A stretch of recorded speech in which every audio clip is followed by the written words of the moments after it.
샬롬 반갑습니다. 우리 토요 성경 공부 시간이 돌아왔죠?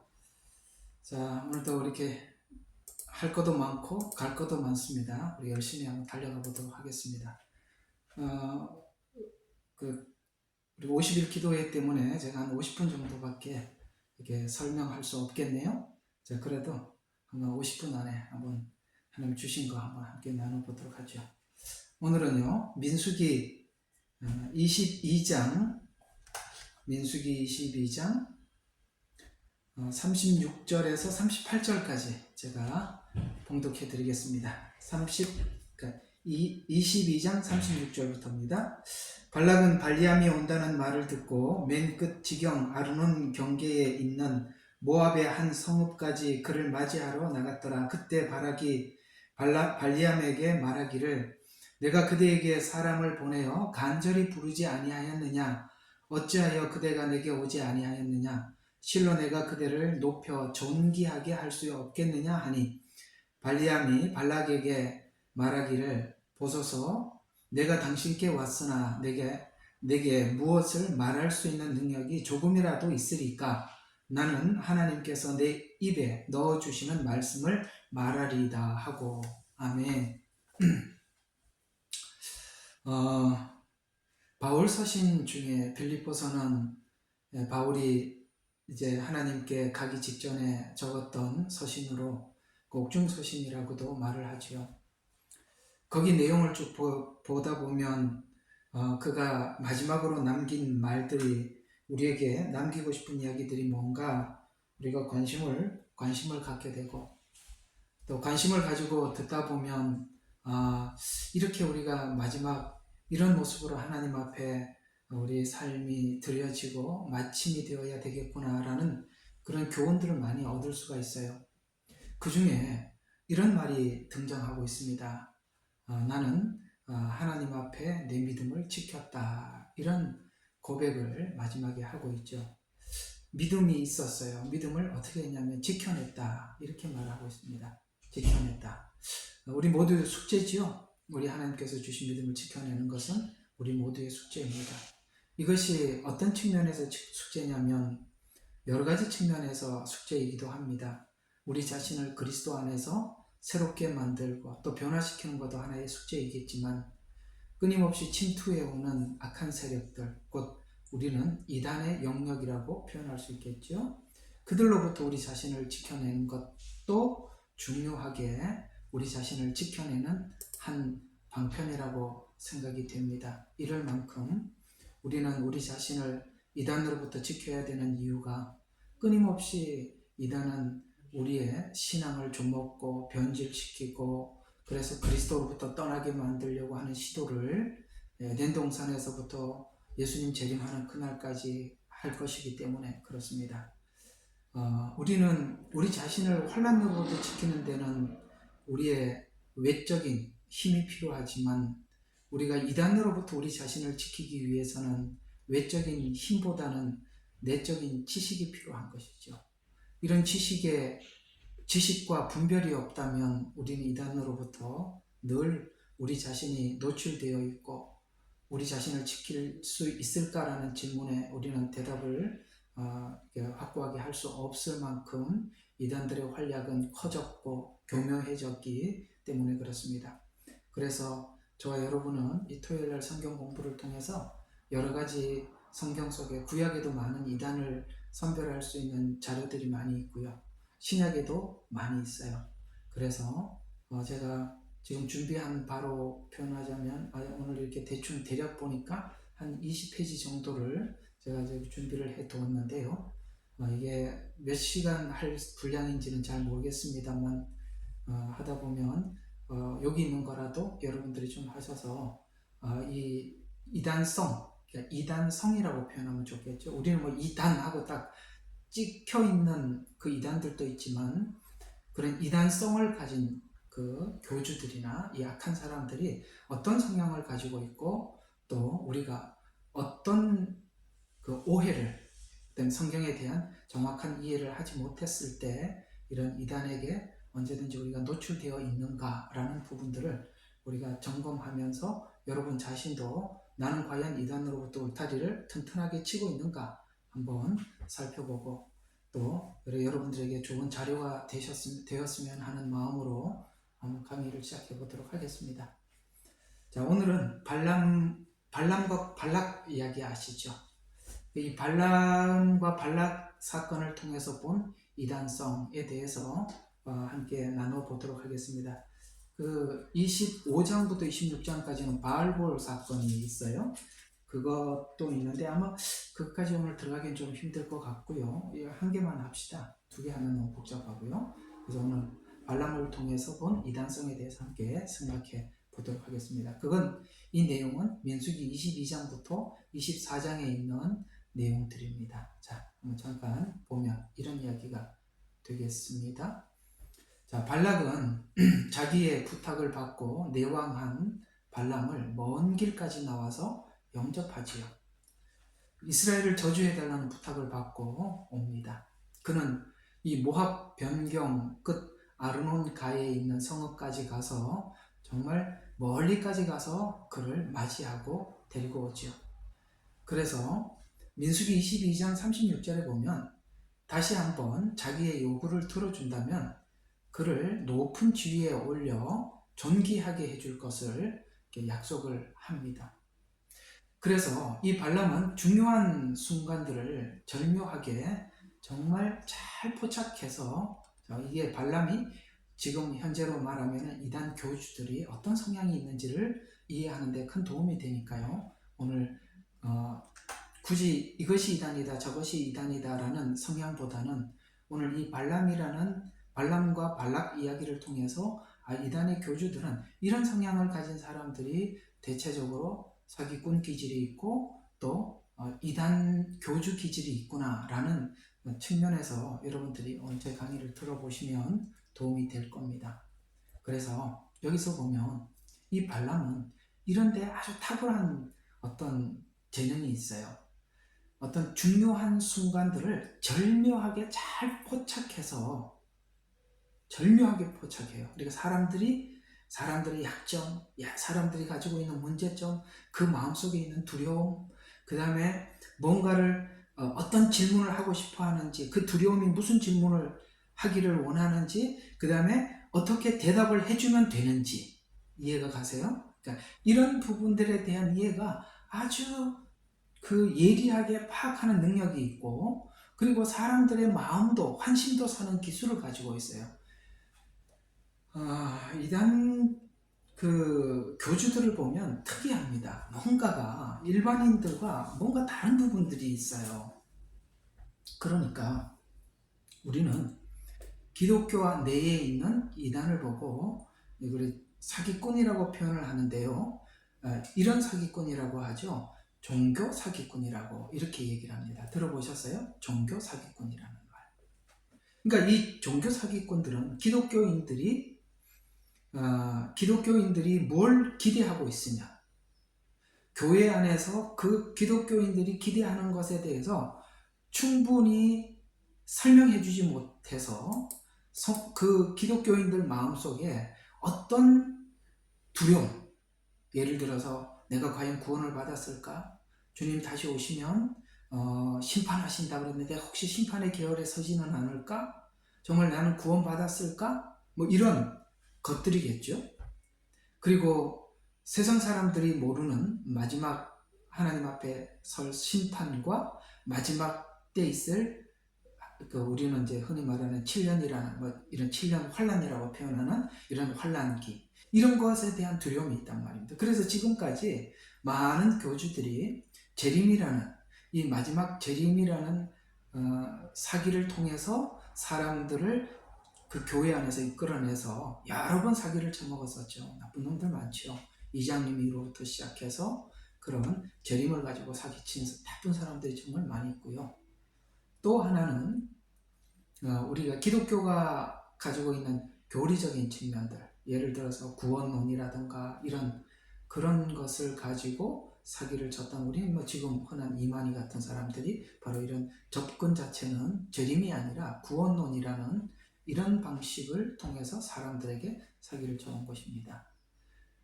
놀랍게도 이런 그 종교 사기꾼들은 기독교인들이 가지고 있는 그 안에 있는 불안이 무엇인지, 또 무엇을 알고 싶어 하는지, 또 교회에서 어떤 설명이 부족한지를 너무나도 잘 알고 지능적으로 파고 들어와서 우리가 알고 싶어 하는 것들에 대한 답을 주는 것 같이 그렇게 시작을 해서 점점 자기들이 목적한 자리로 사람들을 이끌어가고 있다는 것에 대해서 동의하십니까? 바로 이런 문제들이 바로 우리가 이단 그 사기꾼들이 접근하는 방식입니다. 그런데 오늘 금방 읽었던 이 본문을 보면 기가 막히는 여기가 여기 있다는 것을 알 수가 있어요. 참 좋은 자료를 오늘 성경은 22장 38절을 통해서 우리에게 제공해 주고 있어요. 38절 한번 보죠. 자, 이제 37절에 보면 내가 그대를 이스라엘을 저주해서 그것이 만약에 성공한다면 내가 그대에게 높은 종기를, 높은 자리를 내가 하사할 수 있다라고 이렇게 발락이 제안을 할 때 발람은 이제 이렇게 그 발락에게 대답을 합니다. 발람이 발락에게 말하기를 보소서 내가 당신께 왔으나 내가 무엇을 말할 수 있는 능력이 조금이라도 있으리이까. 자, 이 말이 아주 겸손하지요? 나는 하나님께서 내 입에 넣어주시는 말씀을 말하리이다 하고, 여러분 제가 만약에 여러분들 앞에 이렇게 얘기했다고 합시다. 여러분이 제게 성경 공부를 시켜달라 그리고 하나님 말씀을 가르쳐 달라고 그랬어요. 근데 제가 여러분들에게 이렇게 말했어요. 내가 무슨 여러분들을 가르칠 능력이 조금이라도 있겠습니까? 저는 그저 제게는 아무 능력이 없고요. 그저 저는 하나님 주신 말씀을 여러분에게 전할 뿐입니다. 여러분 되게 겸손하고 참 믿을만한 이야기 같지 않으세요? 예. 물론 이 말이 우리가 다 해야 될 말이지만 이 사기꾼의 입에서 나왔다는 게 문제입니다. 당연하죠. 누구나 이런 마음을 가지고 하죠. 그런데 이미 이 발람이 위대한 선지자라고 생각을 하고 데리고 왔어요. 그래서 먼 곳까지 가서 지금 여기까지 안내해서 데리고 왔거든요. 그랬더니 아주 겸손하게 이 발람이 발락에게 오늘 38절처럼 이렇게 얘기를 했어요. 여기서 보면 우리는 몇 가지 확인할 수 있는 말이 있다는 것입니다. 우리 38절을 통해서 이해할 수 있는 것은 이런 것입니다. 발람은 매우 겸손한 채 하고 겸손을 가장하고 있다는 것입니다. 여러분, 겸손을 가장한 것과 겸손은 다르지요. 그래서 우리가 참 분별이라는 것이 그래서 참 어려워요. 이 사기꾼들은 정말 이 겸손을 많이 훈련을 하거든요. 여러분 혹시 사시면서 여호와 증인 만난 적 있으신가요? 그들은 그 사람들이 어떤 질문을 할지 예측되는 질문에 대해서 충분히 공부를 무진장합니다. 그것만 하는 게 아니라 사람들이 이 여호와 증인에게 빠지는 것 중에 하나가 뭐냐면 그들이 가르치는 교리를 배워서 이게 옳구나 맞구나 이렇게 해서 빠지지 않습니다. 대부분 여호와 증인에 빠지는 사람들의 공통점은 그가 가르치는 교리에 빠지는 것이 아니라 그들의 겸손에 빠진다는 걸 알고 계십니까? 그들은 상대가 화를 냈을 때 절대 같이 화를 내지 않고 끝까지 마치 우리 비행기를 타면 스튜어디스가 얼마나 친절합니까? 그렇게 화를 내도 아주 친절하게 상대를 대해줍니다. 거기에 사람들이 놀라죠. 내가 화를 내면서 이야기를 하는데 만약 다른 교회에서 이렇게 이 정도 언성이 높아지면 서로 막 화가 나서 막 소리도 억양도 높아지고 그럴 텐데 이 사람들은요 절대 얼굴 색깔 하나 변하지 않고 끝까지 친절합니다. 거기에서 이 사람들이 진짜 아닌가? 이런 생각이 들죠. 오늘 여기 발람이 이야기하는 걸 들어보세요. 너무 놀랍지 않아요? 내가 당신께 왔으나 내가 무슨 능력이 조금이라도 있겠습니까? 저는 하나님의 말씀을 전할 뿐입니다. 벌써 발락은 발람을 존귀한 선지자로 생각을 하고 능력 있는 선지자로 생각을 하고 불렀는데 겸손까지 해요. 여러분, 능력 있어 보이는데 겸손까지 해요. 여러분, 그럼 어떻게 하세요? 여러분들 지금 기대하고 바라는 사람 그런 사람 아닌가요? 능력도 있어요. 그런데 매우 겸손해요. 나는 그런 사람 있으면 믿을 것 같아. 그건 오늘 거짓 꾸며낸 겸손입니다. 조심하셔야죠. 그래서 우리가 하나님께서 얘야 열매를 보면 아나니 열매를 보라고 그렇게 우리에게 부탁하신 것입니다.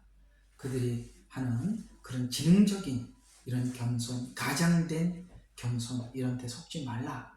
골로새서 2장 18절에 이 가장한 겸손에 대해서 똑같이 오늘 여기 민수기 22장 38절에 발람이 했던 행동과 같이 꾸며낸 겸손을 바울은 이렇게 예리하게 지적을 하고 있습니다. 골로새서 2장 18절 바울이 골로새 교회에서 이단들에게 꾸며낸 겸손으로 교만을 위장했다라고 지적한 것과 상통하죠. 꾸며낸 겸손. 여러분, 사람이 겸손하다고 겸손한 거 하나 가지고 그 사람의 전부로 오해는 하지 마십시오. 사람은 얼마든지 겸손을 자기 목적을 위해서 꾸며낼 수도 있다는 것을 우리 같이 인정합시다. 얼굴은 안 보이지만 아멘 하시죠? 꾸며낸 겸손이 얼마나 누구든지 그렇게 할 수 있다는 것에 대해서 아셔야 하고 그걸 가지고 그 사람의 전부다라고 판단하지 않기를 우리 모두 합의하도록 해요. 그래서 이 꾸며낸 겸손이라는 말을 원어에서 조금 더 꾸며낸 겸손이라는 우리가 좀 막연하니까 좀 더 찾아서 정리를 한번 해봤습니다. 원어를 보니까 이렇게 나와요. 바라다, 원하다 라는 뜻으로 의도적인 행위를 전달하는 것. 그러니까 어떤 목적을 가지고 의도적인 행위를 드러내는 것. 그래서 이는 그들이 정말 겸손했던 것이 아니라 하나님께 직접 나가기에는 자신이 너무나도 하찮은 존재로 여긴다는 인상을 의도적으로 전달하여서 상대를 속이기 위한 것. 이렇게 언어에는 나와 있더라고요.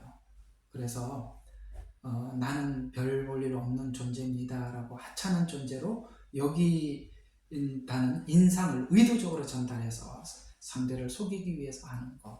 여러분, 말로도 속일 수도 있지만 이렇게 행동으로 상대방을 속일 수도 있다는 것. 지나친 이런 겸손은 위장일 확률이 높은 것입니다. 그래서 오늘 여기 발람이 발락에게 이렇게 하는 이유는 발락은 이미 자기를 능력자로 보고 있기 때문에 이제는 더 겸손해져서 자기에게 어떤 능력이 나가지 않아도 이렇게 말해두면 이제 자기 말에 이제 이 발락이 무슨 말이라든지 받아들일 것이다 라고 생각하는 이런 안전막이 될 것으로 생각을 하고 이 말을 미리 해둔 것입니다. 이 말을 미리 해두신 것입니다. 아마 저와 여러분들 똑같이 궁금하고 이해가 안 되는 부분이 한 가지가 있을 것입니다. 처음에는 많은 분들이 거기가 이단이 아닐 것이라고 생각을 하고 갔다가 이 모든 천하에 그가 이단이라고 판명이 나고 모든 사람들이 그걸 알고 있는데 왜 돌아오지 않는가? 그거 참 궁금하지 않으세요? 저도 그게 참 궁금해서 지금도 궁금합니다. 다 판명이 났는데 왜 그들은 돌아오지 않는가? 아직도 그들은 지금까지 이렇게 이 발람이 속인 것처럼 그 속임, 그 겸손하고 능력 있어 보이고 여기에 대한 뭔가 아직도 설마 그럴 거야? 그러겠어? 설마 그럴지는 않을 거야? 라는 이런 기대감을 가지고 있지 않을까요? 저는 그렇게 생각이 좀 들어요. 그래서 여러분 이런 꾸며낸 겸손에 대한 우리가 분별을 관통해서 살필 우리 지혜와 명철이 우리가 하나님 안에서 있어야 된다고 생각합니다. 그래서 이런 꾸며낸 겸손, 거짓 겸손을 간파할 수 있도록 하나님께서 준 소스가 하나 있어요. 그걸 한번 소개해 드려 보도록 하겠습니다. 누가복음에 나오는 말씀이에요. 누가복음 6장 43절에서 46절. 여러분 성경이 있는 분들은 옆에다 놓고 이렇게 메모를 하면서 함께 들으면 좋겠네요. 누가복음 6장 43절과 46절에 보면 이런 말씀이 나옵니다. 썩은 열매를 맺는 좋은 나무도 없고, 그렇죠. 좋은 나무가 썩은 열매 안 맺겠죠. 또 좋은 나무를 맺는 썩은 나무도 없겠. 무슨 말? 좋은 나무가 썩은 열매를 낼 리가 없지요. 나무마다 그 열매로 아나니. 아시겠습니까? 열매를 보고 나무가 뭔지 알 수 있다. 그래서 가시나무에서 무화과를 얻지 못하죠. 찔레나무에서 포도를 얻지 못하죠. 선한 사람은 마음에 선한 것을 내고, 악한 사람은 마음에 쌓은 악한 보화에서 악한 것을 내느니라. 이는 마음에 가득한 것을 그 입이 말하기 때문이라. 무슨 말씀일까요? 입은 열매입니다. 그래서 그 입은 내 마음속에 있는 나무가 뭔지를 증명하는데 사용되고 있다. 이렇게 말씀하고 있는 것입니다. 다시 말씀드릴게요. 내가 하는 말은 내 속에 있는 마음이 뭔지를 드러내주는 거다, 이 말이죠. 그러니까 쉽게 말해서 말은 곧 내 안에 무엇이 있는지를 이렇게 끄집어내주는, 들추어내주는 그런 역할을 한다라고 말씀을 하고 있습니다. 우리가 특별히 우리가 기독교인들은 설교도 많이 듣고, 또 사람들과 많은 대화를 하게 되고, 또 사람들과 많이 만날 기회가 있어서 우리는 그나마 이렇게 다니면서 많은 사람들을 경험해 본 경험이 있어요. 그래서 때로는 사람들을 만나면서 사람을 보는 눈이 여러분들에게도 어느 정도 많이 넓혀져 있다고 생각을 합니다. 그래서 그가 하는 말에 꾸며낸 겸손, 꾸며낸 말인지, 그 속에 있는 진심의 말인지는 아마 여러분들이 삶의 경험을 통해서 여러 번 경험해 본 바가 있으리라 생각이 듭니다만, 그렇습니다. 그 사람의 말은 그 안에 무엇이 담겨 있는지를 드러내주고 있다라고 누가복음 6장 43절과 46절에서 말씀하고 있는데, 그 입이 말하기 때문이라 라고 말을 하는데, 그 입이 어떤 말을 하는 것을 보고 어떤 말이 나쁜 열매, 어떤 말이 가시나무인지 그 앞에 누가복음 6장 43절과 46절이 이렇게 말을 했다면 그 입에서 나오는 말을 이렇게 분석해봐라 라고 말을 하는, 그 입에서 무슨 말을 하는지 이걸 들어봐라 라고 한 소스를 준 게 그 앞에 나와요. 그 앞에. 그러니까 누가복음 6장 41절부터 42절이 그걸 얘기를 해주거든요. 그 속에 무엇이 담겨 있는지 네가 이 말을 듣고 한번 평가를 해봐라. 자, 이런 얘기입니다. 자, 내 형제의 눈에 있는 티는 보면서 내 자신의 들보는 깨닫지 못하느냐? 자, 보세요. 이단의 특징이 뭐냐면, 이단은 놀랍게도 자기들이 옳다라는 것을 어떻게 증명하냐면 기성교회가 틀렸다라는 것으로 자기들이 옳다고 증명을 합니다. 똑같은 이야기예요. 자, 보세요. 내 형제의 눈 속에 있는 티는 보면서 내 자신의 들보는 깨닫지 못하느냐. 무슨 말입니까? 자기를 보는데 성경을 쓰지 않고 상대방을 공격을 해서 자기가 옳다는 데만 사용한다, 이 말이에요. 그 나무가 썩은 나무일까요? 좋은 나무일까요? 당연히 썩은 나무죠. 바리새인들은 삶으로 자기의 신앙을 증명하지 않습니다. 늘 예수님을 공격하고 옳은 의인들을 공격하는 것으로 자기가 옳다라고 증명을 하죠. 이제 아시겠습니까? 그래서 늘 타인에 대해서 비방이 시종일관 입에 붙어 다니고, 또 기성교회에 대해서 늘 그렇게 하고, 혹 여러분 우리가 좀 부족하고 연약하더라도 그런 부족한 그 교회나 목회자나 성도들을 바라보면서 하나님께서 우리 부족한 우리들도 바꾸어 주시고 새롭게 해주셨다면 그들에게도 하나님께서 새로움의 은혜를 주시리라 우리가 믿고 바라고 기대하는 것이 정상 아니겠어요? 우리는 믿음 안에서 부족한 형제들을 바라볼 때마다 하나님이 일하실 것을 우리가 기대하면서 그들을 섬겨주고 세워주고 어떻게 하면 그리스도 안에서 세울까 이런 생각을 하지, 내가 옳다고 저 사람이 틀렸다라는 말을 하지 않지 않습니까? 성경은 자기를 보라고 준 것이지 자기 옳다라고 증명하기 위해서 이걸 하나님 성경을 열어주시고 깨닫게 해주는 건 아니지 않습니까?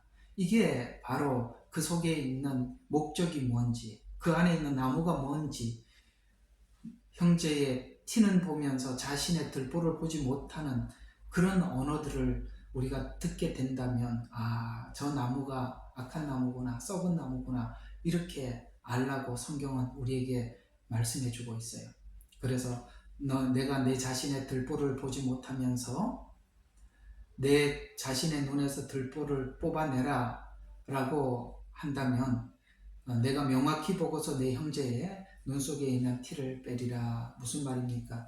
진짜 하나님의 사람들은 성경을 통해서 자기 안에 있는 티와 들보를 빼본 경험이 있는 그 경험을 가지고 상대방의 티를 보고 그렇게 한다 이 말입니다.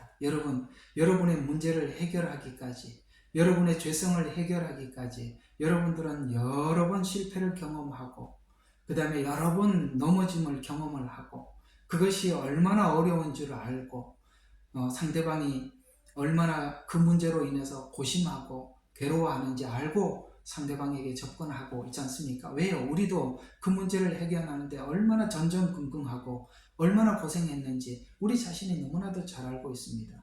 상대방도 그 문제를 해결하기 위해서 얼마나 애를 쓰고 고통을 받고 있는지 우리는 알고 상대방을 바라보고 있지 않습니까? 그런 측면에서 우리가 한번 오늘 이 누가복음 6장 말씀을 생각해 보세요.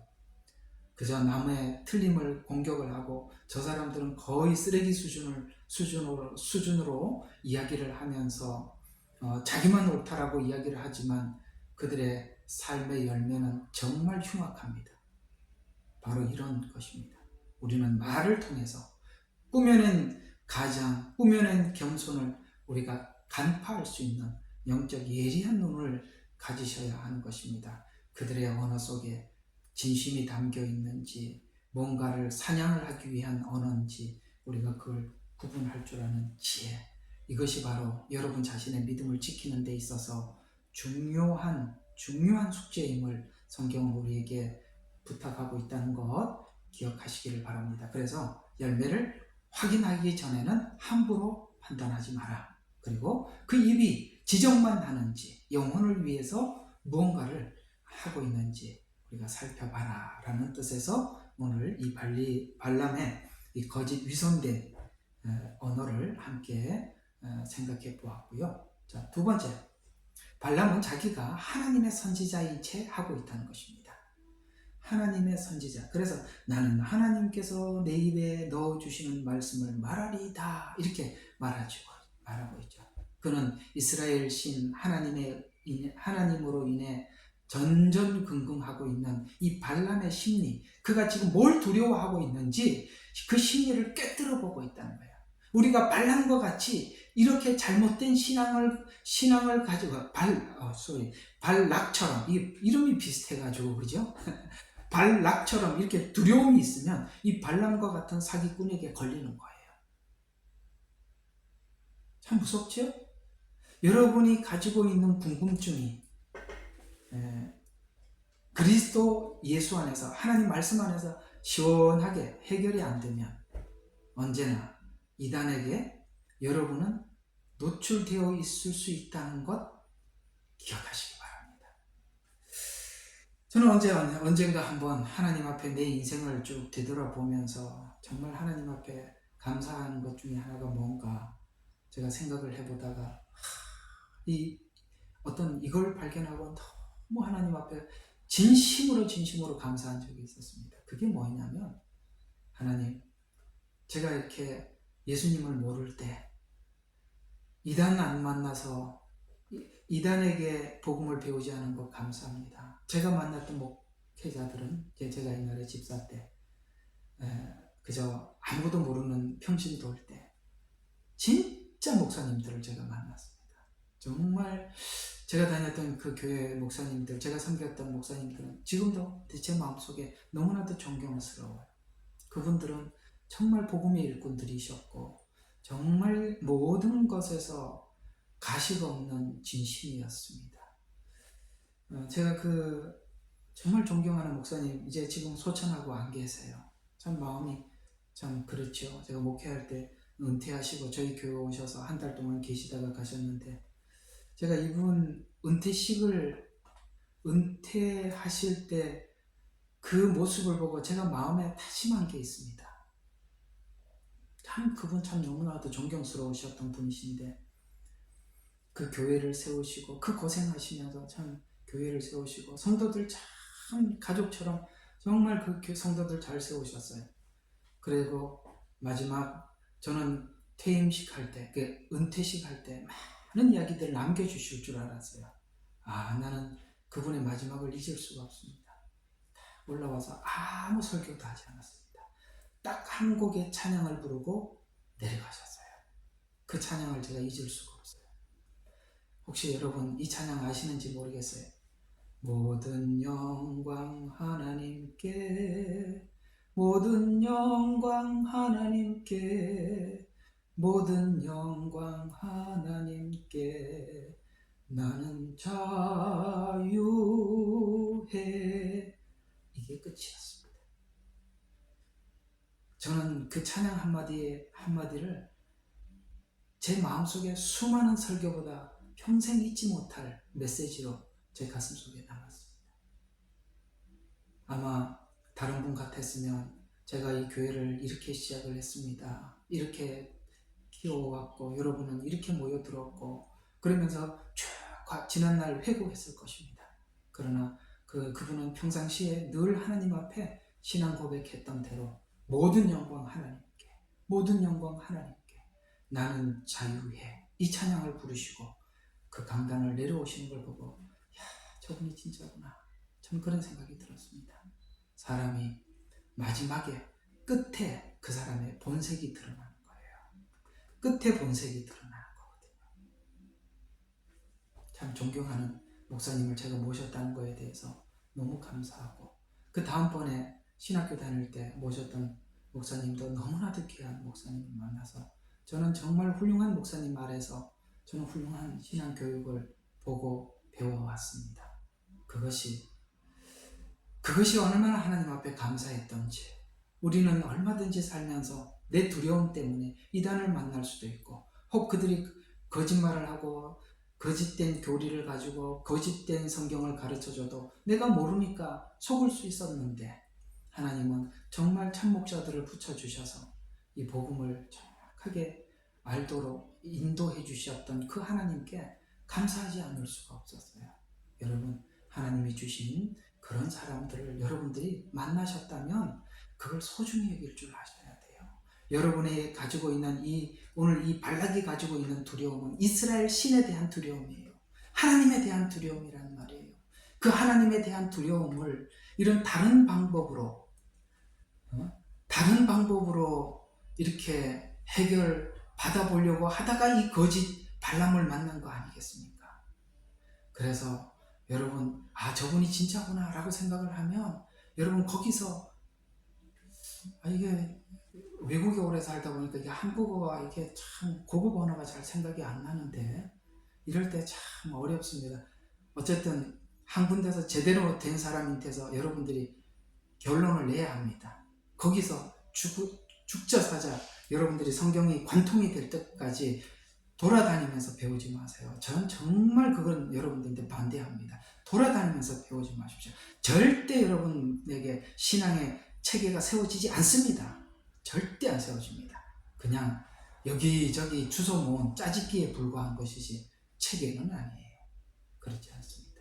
이 발락이 가지고 있는 두려움, 발람의 그 악한 사기 기질, 이 둘의 만남은 바로 이단자와의 만남인 것입니다. 그래서 이 발락이 가지고 있는 그 심리적인 두려움이 뭔지 꿰뚫어보고 정확하게 정복을 찔러 지금 제 앞에 들어오고 있다는 것입니다. 그래서 발락은 발람을 기랏 후손으로 데리고 가서 아주 융숭하게 대접한 후에 그 다음날 그를 바알의 산당으로 안내하지요. 그곳은 이스라엘 신 여호와에 대해서 가장 적대적인 산당 중에 하나였습니다. 그래서 이 발람은 그곳에서 모압 평지를 뒤덮고 있는 허다한 이 이스라엘 백성들을 내려다볼 수 있도록 쫙 보이는 자리에다가 발람을 세웠습니다. 그래서 발람은 발락에게 7개의 제단을 쌓고 그 다음에 수송아지 7마리와 순양 7마리를 준비해서 자기가 주수를 베풀 수 있도록 준비해달라고 부탁을 합니다. 그래서 이게 지금 이 발람이 이런 악한 계획을 하고 수송아지 7마리, 순양을 7마리를 준비해서 주수를 베풀게 해달라고 그 발락에게 부탁한 이유가 뭐냐면 이 발람이 가지고 있는 잘못된 신앙관을 그대로 드러내주고 있는 건데요. 바로 이런 것입니다. 발람은 자기가 드리는 이 제의, 예를 들어서 아까 수송아지 7마리, 순양 7마리를 준비해서 하나님 앞에 이렇게 드리면, 번제로 드리면 그 번제를 받으신 하나님께서 그 번제를 받으시고 어떤 하나님의 마음을 움직이고 조종할 수 있다고 생각하고 있는, 흔히 말하는 이방 종교가 이해하고 있는 신으로 하나님을 그렇게 이해하고 있다는 것이에요. 알아들어 주셨으면 좋겠습니다. 여러분, 제가 참 싫어하는 것 중에 하나가 뭐냐면 뭐 하는 법, 구원 받는 법, 기도 응답 받는 법, 뭐 하는 법, 이런 걸 가르치는 거예요. 참 저는 아니라고 생각합니다. 여러분, 뭐 하는 법이 있을까요? 저는 모르겠습니다. 저는 그런 게 없다고 생각합니다. 무슨 법이 어디 있겠습니까? 하나님과 우리 사이는 야다의 관계지요. 야다는 뭐죠? 벌거벗었으나 부끄럽지 않는, 정말 감춤이 없는 관계지. 어떤 예식과 절차를 통해서 그 예식과 절차를 잘 지킨다면 하나님께서 우리에게 뭔가를 들어주시는 하나님이신가요? 그건 이방 신전에서 행하는 신에 대한 생각이 아닌가요? 우리 하나님은 그런 분이 아니라고 저는 생각합니다. 공감하시면 아멘 해보세요. 오늘 여기 수송아지 순양 7마리를 드리고 그렇게 하면 하나님께서 그 드리는 그 제의, 이걸 보고 제의라고 하죠. 제의를 행하면 하나님은 꼼짝없이 말을 들어야 되는 것입니까? 저는 아니라고 생각합니다. 오늘 이 발람은 하나님을 그렇게 이해를 하고 있다는 거예요.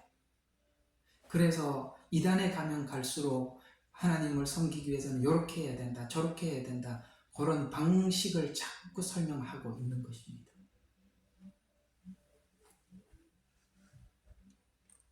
그런데 발람이 그렇게 생각을 하고 있는 건지, 아니면 거짓말로 지금 그 발락을 속이기 위해서 그렇게 하고 있는 건지, 저는 이 두 가지가 다 있다고 생각합니다.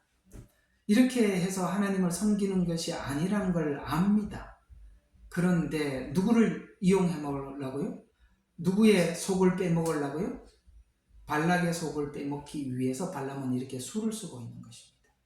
오늘 이 이단 교회에 가보면 실상 그들이 하나님을 이렇게 섬겨야 한다, 하나님은 저렇게 섬겨야 한다라고 이야기를 하면서, 여기 수송아지나 순양은 뭡니까? 우리가 하나님 앞에 드리는 예물들 아닙니까? 하나님 앞에 헌금을 얼마 하세요? 하나님 앞에 봉사 이렇게 하세요. 전도를 몇 명을 해야 합니다. 이런 이야기하고 똑같은 거거든요.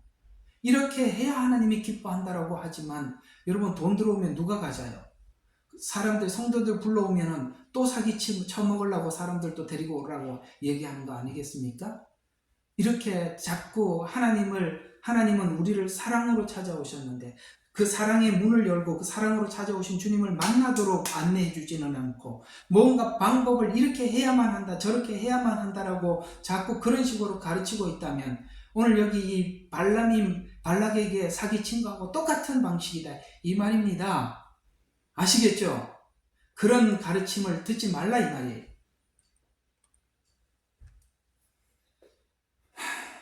자, 그래서 하나님은 이 발람의 입에 말씀을 주시어 발락에게 가서 전하라고 하시면, 하나님은 이 특수한 상황에서 이미 나귀를 사용해서 발람을 책망하신 것처럼 이제 이 발람의 입을 사용하여서 말씀하고 있는 것입니다.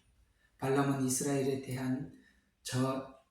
대해 전한 말은 저주가 아니라 저주를 하려고 했는데 그 입이 축복을 말해버리게 되었습니다. 이것은 발람의 의도가 아니라 하나님이 의도하신 것입니다. 축복의 말의 근원지는 발람이 아니라 하나님이셨다라는 것. 여기서 우리가 한 가지 정리해서 살펴볼 수 있는 것은, 이 발람이라는 이 악한 사기꾼 선지자는 이 이스라엘을 저주하기 위해서 이스라엘 앞에 섰지만, 하나님께서는 나귀를 통해서 책망하시고 결국은 저주를 선포하려고 했는데 축복을 선포하게 된 것처럼, 저는 바라고 원하기는 정말 그 두려움 때문에 발락처럼 발람을 찾아간 그런 어리석은 신자들이 그 이단 교회에 있다 할지라도, 하나님께서는 그 발람과 같은 사기꾼의 입술을 통해서라도 하나님 축복을 전파해서 그들이 하나님 앞으로 돌아오는 그런 은혜가 우리 하나님에게는 있다, 오늘 그렇게 우리에게 들려지는 것으로 보여져서 그들이 하나님께로 돌아오는, 도리어 저주를 하려고 했지만 그 영혼을 팔아버리고 그러려고 했지만 하나님께서는 도리어 그들을 축복하신 것처럼 그렇게 축복해 주십사라는 기대를 함께 가져봅니다. 오늘 이 발람과 발락 사건을 통해서 우리가 오늘 이야기들을 한번 정리를 해보면, 이단에 노출된 사람이 누구인가 하는 것입니다. 발락처럼 하나님의 이스라엘 신, 곧 우리로 말하면 하나님에 대해서 뭔가 시원하게 이해하지 못해서 마음에 두려움이 있는 자들이 이단에게 노출되어 있다라는 것, 우리 함께 공감했으면 좋겠습니다. 여러분, 오늘 이 요한일서인가요? 이런 말씀이 하나 있지요. 사랑 안에는 두려움이 없고 온전한 사랑은 두려움을 내어 쫓느니라 라는 말씀이 요한일서, 사랑 안에는 두려움이 없고, 어디 있습니까? 갑자기 성경 구절이 생각난 거는 어디 있는지 찾기가 참 어려워. 여기 있네요. 다행히 찾았네요. 감사합니다. 찾아서. 자, 요한일서 4장 18절입니다. 한번 보겠습니다. 요한일서 4장 18절. 사랑 안에는 두려움이 없느니 온전한 사랑은 두려움을 내어 쫓느니라. 이는 두려움에는 고통이 있음이라. 두려워하는 자는 사랑 안에 온전히 거하지 못해서 두려움이 있다. 그래서 우리가 그분을 사랑하는 것은 그분께서 먼저 우리를 사랑하셨습니다. 요렇게 사랑을 접근해라. 사랑은 내가 하나님의 사랑을 알기 위해서 들어가는 것이 아니라 하나님이 우리를 먼저 사랑했다는 사랑을 성경 내내 확인하는 것으로 하나님의 사랑을 내 가슴 속에 담는 거지요. 안는 거지요. 내 가슴 속에 풍성히 담는 것입니다. 그럴 때 우리는 사랑 안에 두려움이 없어. 오늘 이 발람을 초청한 이유는 그 마음속에 있는 두려움 때문에 그랬던 것입니다. 뿐만 아니라 여러분, 이 사랑 안에 두려움이 없이 하나님과 온전한 교제를, 우리가 사귐을 갖기 위해서는 정말 하나님의 말씀을 분명하고 온전하게 알기 위하는데 여러분의 많은 삶과 생애를, 그 다음에 여러분의 시간을 투자하시기를 부탁을 드립니다. 아까 여러분들에게 말씀을 드릴 때도 부탁을 드렸습니다만 절대 여기저기 다니시면서 뭔가를 얻기 위해서 구하지 마십시오. 그렇게 하면 여러분 절대 결코 여러분들이 원하는 것을 얻을 수 없기 때문입니다. 어디 한 군데 가서 제대로 정말 복음이 무엇인지, 예수 그리스도가 무엇인지, 성경이 말하는 재림은 어떻게 설명을 하고 있는지, 이런 성경이 이야기하고 있는 모든 분야에 잘 정립하시고, 그럴 때 우리는 자신감이 생기게 되고 이 거짓 선지자로부터 우리 자신을 보호할 수 있기 때문입니다. 서두에서 말씀드린 것처럼 바울은 빌립보서에서 글을 생애의 거의 마지막에 글을 남기듯이 남기면서 자신은 하나님 앞에 믿음을 지켰다라고 말씀하고 있는 믿음을 지키는 것 과정 중에 하나가 바로 이단의 유혹으로부터 우리 자신을 지키는 것도 그런 것입니다. 이 이단의 유혹으로부터 자신을 지키는 것은 힘으로도 능으로도 애를 써서 될 수 있는 것이 아니라 거기에 대한 지식과 지혜가 없으면 그것을 해결할 수가 없기 때문이죠. 오늘은 발람과 발락 이 관계 속에서 본 이단성을 가지고 여러분들과 함께 나누어 봤습니다. 이단 이 교주들은 과연 어떤 심리를 가지고 사람들을 접근을 하나, 누가 그 종교 사기꾼에게 사기를 당하나, 그 발람과 발락이라는 이 두 사람의 관계를 통해서 여러분들과 함께 오늘 이 이야기를 나누어 보았습니다. 여러분에게 도움이 되셨으면 좋겠습니다. 기도하고 마치죠. 조금 이따 바로 10분 후에 기도를 시작하도록 할게요. 하나님, 오늘은 민수기 22장부터 24장에 있는 발람과 발락 사건을 통해서 이 종교 사기꾼들은 이 발람과 같은 기질이 있고 또 거기에 이렇게 잡힐 수밖에 없는 사람들은 발락과 같은 이렇게 두려움에 쌓여 있는 자들이라는 주제를 가지고 우리 함께 생각해 보았습니다. 주님, 우리는 이 악한 자들로부터 우리 영혼이 잃어버리지 않고 지켜지기를 사모하는 우리가 오늘 이 내용을 통해서 우리 기질 속에 이런 연약한 기질이 있지는 않는지 돌아봐서 우리 자신을, 아버지는 우리 영혼을 지키는데 부족함 없도록 참 많은 자료가 되고 도움이 되는 오늘 이 말씀이 되게 축복해 주시옵소서. 예수님 이름으로 기도합니다. 아멘. 예, 바로 오늘 내가 영어 예레미야 눈물을 열지 않고 이쪽을 열어놨네요. 잘못 열은 것 같아요. 그리고 다음에 토요일날 바로 이 방에서 열어서 같이 하면 좋을 것 같습니다. 그렇게 하시고